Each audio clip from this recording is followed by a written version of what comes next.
नाज़रीन, राजा बशीर उस्मानी आपकी खिदमत में हाजिर है। नाज़रीन, पाकिस्तान जो कि एक इस्लामी और जमहूरी मुल्क है, जिसके क़याम के वक्त यहाँ ये तय हुआ था कि इस मुल्क के अंदर इस्लामी और फलाही काम जो हैं उसको तरजीह अव्वल में रखा जाएगा, अवाम की फलाह व बहबूद के लिए काम किया जाएगा। लेकिन बदकिस्मती से पाकिस्तान में आने वाली हुकूमतों ने अवाम को यकसर नज़रअंदाज कर दिया और इस मुल्क के अंदर एक मखसूस तबके ने कदम जमा लिए और वक्तन फ़वक्तन उन्हीं ख़ानदानों की हुकूमत रही और ये ख़ानदान जो है वो तकरीबन इस मुल्क की ज़्यादा जो दौलत है या ज़्यादा जो कह सकते हैं कि मरात हैं वो समेटते रहे और कौमी ख़जाना भी दोनों हाथों से लूटते रहे। चनाचे गरीब जो है वो गरीब तर होता गया और अमीर अमीर तर होता गया। इस वक्त अगर हम गौर करें तो अक़वाम मुत्तहिदा की एक रिपोर्ट जो हमारे सामने आई है, जिसमें ये वाज़ेह किया गया है कि पाकिस्तान में एक तबका जो है जिसको अशरफिया कहते हैं, वो 2660 अरब रुपए जो कि 107 अरब डॉलर बनते हैं, इसकी वो मुराद ले रहे हैं। और एक रिपोर्ट के मुताबिक अगर ये 2660 अरब रुपए जो हैं ये ख़त्म कर दिए जाएँ तो पाकिस्तान से गुर्बत खुद ब खुद ख़त्म हो जाएगी। हम यहाँ गौर करते हैं कि इस मुल्क के अंदर मुख्तलिफ हुकूमतें आती रही हैं। अभी वज़ीर आज़म जो मियां शहबाज शरीफ आज शाम तक वो वज़ीर आज़म हैं और उसके बाद निगरान हुकूमत कायम हो जाएगी, तो वो ये दावा करते हैं कि हमें एक मौका दिया जाए तो हम पाकिस्तान का नक्शा यानी पाकिस्तान के हालात बदल देंगे। तो नून लीग की हुकूमत 1985 में भी मार्ज़ वजूद में आई,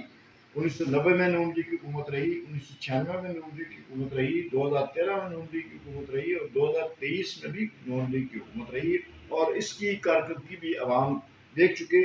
और इस ये जो हुकूमतें कायम करने वाली जमातें हैं, जो अपने आप को जमहूरी जमातें कहती हैं, इस जमातों के अंदर कहीं भी कोई जमहूरियत नाम की चीज़ नहीं है। और जब किसी पार्टी में क़यादत बेटा बेटी से तीसरी नस्ल में मुंतकिल हो जाए तो वो पार्टी नहीं बल्कि उसको प्रॉपर्टी कहते हैं और उनके वर्कर्स को वर्कर नहीं बल्कि नौकर कह सकते हैं। तो मैं ये समझता हूँ कि ये जो सारी पार्टियां हैं जो अपने आप को जमहूरी पार्टियां कहती हैं, इनके अंदर कहीं भी जमहूरियत नाम की चीज़ नहीं है। वो पीपल्स पार्टी हो, वो नून लीग हो, वो जमीयत उलमा इस्लाम हो, वो ANP हो, किसी जमात के अंदर वो जमहूरियत नाम की कोई चीज़ नहीं है। और अभी जो दूसरी जो ख़तरनाक बात है वो ये है कि ये जो एक मखसूस तबका है जो हर आने वाले इलेक्शन में अपनी पार्टी को तब्दील करते हैं और इक़्तिदार के मज़े लेते हैं। इलेक्शन 2002 का अगर हम तजिया करें 2002 का, इसमें 140 अरकान असम्बली वो जो है मुस्लिम लीग नून छोड़कर मुस्लिम लीग काफ में शामिल हुए। इसी तरह 2008 के इलेक्शन में 89 अरकान कौमी असम्बली ने मुस्लिम लीग काफ छोड़कर पीपी में शमूलियत इख्तियार की। और इसी तरह इलेक्शन 2013 में 121 अरकान असम्बली ने पीपल्स पार्टी को छोड़कर दोबारा मुस्लिम लीग नून में शमूलियत इख्तियार की। इसी तरह 2018 के इलेक्शन में ये तमाम अरकान जो हैं वो PTI का हिस्सा होंगे। तो यही 200 अफराद हैं जो इस निज़ाम के लिए मैं ये समझता हूँ कि ज़ाहिर कातिल हैं, एक नासूर हैं कि जो हर दौर में ये बिल्कुल करप्ट लोग हैं जो मुफादात के लिए ज़ाती फ़ायदों के लिए वो अपने पार्टियाँ भी तब्दील करते हैं और इनकी इस रवश ने मुल्क को दबा करके रख दिया है। नाज़रीन ने अभी जो पाकिस्तान के अंदर गुर्बत का राज है, बेरोज़गारी का राज है, अवाम जो बेबस और बेकस होकर हालात के हाथों मजबूर होकर वो खुदकुशियाँ करने पर मजबूर हैं और अपने हाथों अपनी ज़िंदगी का चिराग गुल कर रहे हैं। तो गुज़श्ता अरसे में IMF का एक बयान हमारी नज़रों से गुजरा जिसमें उन्होंने ये उसके सरबरा IMF के सरबरा ने ये वाज़ेह तौर पर इस बात का इंदिया दिया कि हमने पाकिस्तान को ये कहा था कि आप अमीरों पर टैक्स लगाएं और गरीबों को रिलीफ दें। ये पाकिस्तान से मुतालबा किया, लेकिन हुकूमत जो है वो अमीरों को सब्सिडी देने के लिए गरीबों पर टैक्स लगा रही है। हुकूमत जो है इसका उल्ट कर रही है, वो गरीबों पर टैक्स लगा रही है जबकि अमीरों के लिए वो मराहत वो उसी तरह जिस तरह पहले से उनको मिल रही थी और उसी तरह मिलती रही हैं। अभी माजी की हुकूमत ने عمران خان صاحب کی حکومت نے جو پاکستانی عوام سے وعدے کیے تھے بڑی تقریروں میں کہ 1 کروڑ نوکریاں دیں گے، 50 لاکھ گھر دیں گے، اور سائیکل کلچر کو فروغ دیں گے، پروٹوکول کے کلچر کو ختم کریں گے، بلا تفریق احتساب ہوگا، کشکول توڑیں گے، آئی ایم ایف سے نجات پائیں گے. یہ سارے دعوے درے کے درے رہ گئے. اس قوم نے دیکھا کہ اس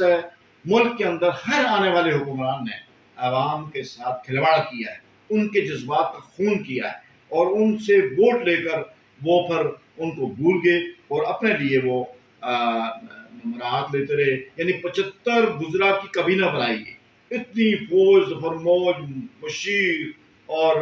اس سے ہٹ کے جو سیکٹریز ہیں، یہ جو سارا قومی خزانہ ہے، قومی دولت ہے، یہ ذاتی عیاشی پہ خرچ کی جاتی رہی ہے. تو ابھی ہمارے سامنے ایک اور چیز جو انتہائی افسوسناک ہے کہ پاکستان میں 945 بجلی کے فیڈر ایسے ہیں جو صرف بی آئی پیز کو بلا رکاوٹ بجلی فراہم کرتے ہیں، اور لوڈ شیڈنگ کا عذاب جو ہے وہ صرف غریب عوام کے لیے. یہ بنیادی طور پر حکومت کی خرابی جو ہے اس کی ایک جڑ ہے کہ اور جب حکومت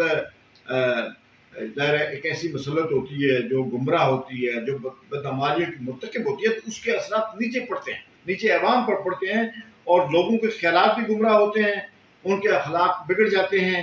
اور انسانی قوتوں کا غلط راستوں میں صرف ہونا، کاروبار اور معاملات کو غلط سوچنا اور زندگی کے برے طور طریق کا رواج پانا، ظلم و ستم، بد افعالیاں اور خلق خدا کا تباہ ہونا، یہ سب اس بات کا نتیجہ ہے کہ جب کسی ملک کے اندر حکمران جو ہیں وہ غلط طور پہ مسلط ہوں، ان کا کریکٹر درست نہ ہو، ان کی سمت درست نہ ہو، وہ خود برائیوں کا مرکز بن چکے ہوں، تو وہ ساری ان حکمرانوں کے یہ سارے اثرات نیچے عوام پر پڑتے ہیں. تو ابھی یہ ہم دیکھتے ہیں کہ 30,000 ایک طرف اگر کسی کی تنخواہ 30,000 ہے تو وہ اپنی جیب سے گاڑی میں پیٹرول ڈلاتا ہے، اور اس کے مقابلے میں اگر 3 لاکھ تنخواہ لینے والا ایک فرد ہے اس پاکستان میں، تو اس کے لیے وہ ساری پیٹرول بھی مفت ہے، اس کے لیے گاڑی بھی سرکاری ہے، اس کے لیے سرکاری مکان ہے، اس کے لیے باقی یہ ساری چیزیں. تو میں یہ سمجھتا ہوں کہ اس تضاد کو ختم ہونا چاہیے. حکومت ابھی ظاہر نکران حکومت قائم ہو رہی ہے، اور اس کے بعد الیکشن ہوں گے، تو میں یہ سمجھتا ہوں کہ یہی روش چلتی رہی، چہرے بدلنے سے اس پاکستان کے عوام کو کوئی سہولت نہیں میسر آئے گی، نہ انہیں ریلیف ملے گا. لیکن جب تک یہ نظام جو کرپٹ نظام ہے، جو فرسودہ نظام ہے، جو بگڑا ہوا نظام ہے، جو استحصالی نظام ہے، جہاں غریبوں کے حقوق سلب کیے جاتے ہیں، جہاں مظلوم کی داد رسی کرنے والا کوئی نہیں ہے، جب تک اس نظام کو جڑ سے اکھاڑا نہیں جاتا، جب تک یہاں عدل کی، انصاف کی، مساوات کی حکمرانی قائم نہیں ہوتی، جب تک قانون کی حکمرانی قائم نہیں ہوتی، جب تک تھانوں اور کچہری کے اندر غریب کو انصاف نہیں ملتا بغیر معاوضے کے، بغیر پیسے دیے، اس وقت تک کہ اس ملک کے اندر نہ تو امن آئے گا، نہ سکون آئے گا، نہ غریبوں کی محرومی ختم ہوگی، اور نہ مایوسی کی کیفیت پیدا ہوگی. ہمیں اس پہلو پہ توجہ دینی چاہیے کہ ایسے لوگوں کو منتخب کریں جن کے اندر خوف خدا ہو، جو عوام کا درد رکھتے ہوں، جو خدا خوفی رکھتے ہوں، اور جو عوام کی محرومی کا ازالہ کر سکیں، جن کے اندر وی آئی پی کلچر نہ ہو، جو مساوات،